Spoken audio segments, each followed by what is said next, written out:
ಆ ಒಂದು ರಾಮಾಯಣದ ಒಂದು ಪಾರಾಯಣವನ್ನು ಕೇಳ್ತಾ ತುಂಬ ತಲ್ಲೀನರಾಗಿಬಿಟ್ಟಿರ್ತಾರೆ ಅದರೊಳಗೆ.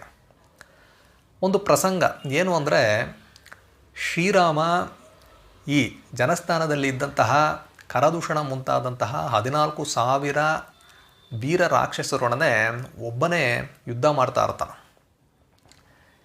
ಈ ಪ್ರಸಂಗವನ್ನು ತುಂಬ ಒಂದು ಪರವಶದಿಂದ ಕೇಳ್ತಾ ಇದ್ದಂತಹ ಕುಲಶೇಖರರು ಏನು ಮಾಡ್ತಾರಂದರೆ, ಸೀತಾದೇವಿಯನ್ನು ರಕ್ಷಿಸುವುದಕ್ಕೆ ಲಕ್ಷ್ಮಣನನ್ನು ಬಿಟ್ಟು ಶ್ರೀರಾಮಸ್ವಾಮಿ ಒಬ್ಬರೇ ಈ ರಾಕ್ಷಸನೊಂದಿಗೆ ಹೋರಾಟ ಮಾಡ್ತಾ ಇದ್ದಾರಲ್ಲ, ಇವರಿಗೆ ನಾನು ಹೋಗಿ ಸಹಾಯ ಮಾಡ್ತೀನಿ ಅಂತ ಅವ್ರು ಏನು ಮಾಡ್ತಾರಂದರೆ, ಕವಚವನ್ನೆಲ್ಲ ಧರಿಸಿಕೊಂಡು ಈ ಖಡ್ಗ, ಬಿಲ್ಲು, ಬಾಣ ಇದನ್ನೆಲ್ಲ ತಗೊಂಡು ನಾನು ರಾಮನಿಗೆ ಸಹಾಯ ಮಾಡ್ತೀನಿ ಅಂತ ಹೊರಡ್ತಾರೆ. ಆಗ ಈ ಒಂದು ಪಾರಾಯಣವನ್ನು ಕೇಳಿಸ್ಕೊಳ್ತಾ ಇದ್ದಂತಹ ಸಭಿಕರೆಲ್ಲ, ಏನು ಈ ರೀತಿ ಆಗ್ತಾ ಇದೆಯಲ್ಲ, ಇದು ಒಂದು ಕತೆ ಅನ್ನೋದನ್ನು ಮರೆತು ರಾಜರು ಈ ರೀತಿ ಯುದ್ಧಕ್ಕೆ ಹೊರಡ್ತಾ ಇದ್ದಾರಲ್ಲ ಅಂತ ಅವ್ರೇನು ಮಾಡ್ತಾರಂದರೆ, ಆ ಒಂದು ಪಾರಾಯಣವನ್ನು ಮಾಡ್ತಾ ಇದ್ದಂತಹ ಪಂಡಿತರ ಹತ್ರ ಹೋಗಿ ಹೇಳ್ತಾರೆ, ನೀವು ಇನ್ನೊಂದು ಪದ್ಯವನ್ನು ಓದಿ ಅಂತ. ಆಗ ಆ ಪಂಡಿತರು ಒಂದು ಪದ್ಯವನ್ನು ಓದ್ತಾರೆ. ಅದು ಹೇಗಿರುತ್ತಂದರೆ, ಶ್ರೀರಾಮ ಈ ರಾಕ್ಷಸರನ್ನೆಲ್ಲ ಸೋಲಿಸಿ ಜಯಶಾಲಿಯಾಗಿ ವಾಪಸ್ ಬರ್ತಾ ಇದ್ದಾನೆ.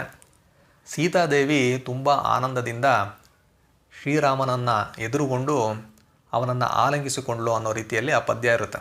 ಅದನ್ನು ಕೇಳಿದಾಗ ಕುಲಶೇಖರರು ಯುದ್ಧಕ್ಕೆ ಹೋಗುವುದನ್ನು ಬಿಟ್ಟು ವಾಪಸ್ ಬಂದರು ಅಂತ ಹೇಳಲಾಗ್ತಾ ಇದೆ. ಅಂದರೆ ಅಷ್ಟರ ಮಟ್ಟಿಗೆ ಅವರು ಆ ಒಂದು ಪಾರಾಯಣದಲ್ಲಿ ತಲ್ಲೀನರಾಗಿದ್ದರು ಅನ್ನೋ ರೀತಿಯಲ್ಲಿ ಈ ರೀತಿ ಹಲವಾರು ನಿದರ್ಶನಗಳು ಇದೆ.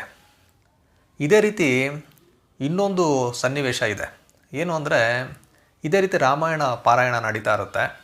ಆಗ ಶ್ರೀರಾಮ ಹಾಗೂ ರಾವಣ ನಡುವೆ ಲಂಕೆಯಲ್ಲಿ ಯುದ್ಧ, ಆ ಪ್ರಸಂಗ ಹೇಳ್ತಾ ಇರ್ತಾರೆ. ಆಗ ಕುಲಶೇಖರರು ಅದರಲ್ಲಿ ತುಂಬ ತಲ್ಲೀನರಾಗಿರ್ತಾರೆ. ಅದನ್ನು ಕೇಳಿಸ್ಕೊಂಡು ಇವರು, ಶ್ರೀರಾಮ ರಾವಣನ ಮೇಲೆ ಯುದ್ಧಕ್ಕೆ ಹೊರಟಿದ್ದಾನೆ, ನಾವು ಶ್ರೀರಾಮನಿಗೆ ಸಹಾಯ ಮಾಡಬೇಕು, ಆದ್ದರಿಂದ ನಮ್ಮ ಸೇನೆಯನ್ನೆಲ್ಲ ಸಿದ್ಧಗೊಳಿಸಿ, ನನ್ನ ಚತುರಂಗ ಸೇನೆ ಏನಿದೆ ಅದು ನನ್ನೊಡನೆ ಯುದ್ಧಕ್ಕೆ ಬರಬೇಕು, ನಾವು ರಾಮನಿಗೆ ಸಹಾಯ ಮಾಡಬೇಕು, ಹೊರಡಿ ಅಂತ ಹೇಳ್ತಾರೆ. ಹೇಳಿದ್ದಷ್ಟೇ ಅಲ್ಲದೆ ಅವರು ಲಂಕೆಗೆ ಹೋಗಬೇಕು ಅಂತ ಸಮುದ್ರದಲ್ಲಿ ಧುಮುಕ್ಬಿಡ್ತಾರೆ. ಆಗ ಸ್ವತಃ ಶ್ರೀರಾಮ ದೇವರು ಈ ಕುಲಶೇಖರನ ಮೇಲೆ ಇದ್ದಂತಹ ಕರುಣೆಯಿಂದ ಸೀತೆ ಹಾಗೂ ಲಕ್ಷ್ಮಣರ ಸಮೇತರಾಗಿ ಪ್ರತ್ಯಕ್ಷರಾಗಿ ಕುಲಶೇಖರರಿಗೆ ಹೇಳ್ತಾರೆ, ನಾನು ರಾವಣನನ್ನು ಕೊಂದು ಸೀತೆಯನ್ನು ವಾಪಸ್ ಕರ್ಕೊಂಡು ಬಂದಿದ್ದೀನಿ, ಈಗ ನನಗೆ ನಿಮ್ಮ ಸಹಾಯದ ಅವಶ್ಯಕತೆ ಇಲ್ಲ, ನೀವು ಹಿಂದಿರುಗಿ ಹೋಗ್ಬೋದು ಅಂತ ಹೇಳ್ತಾರೆ. ಆಗ ಕುಲಶೇಖರರು ವಾಪಸ್ ಹೋದರು ಅಂತ ಹೇಳಲಾಗ್ತದೆ. ಈ ರೀತಿ ತಾನು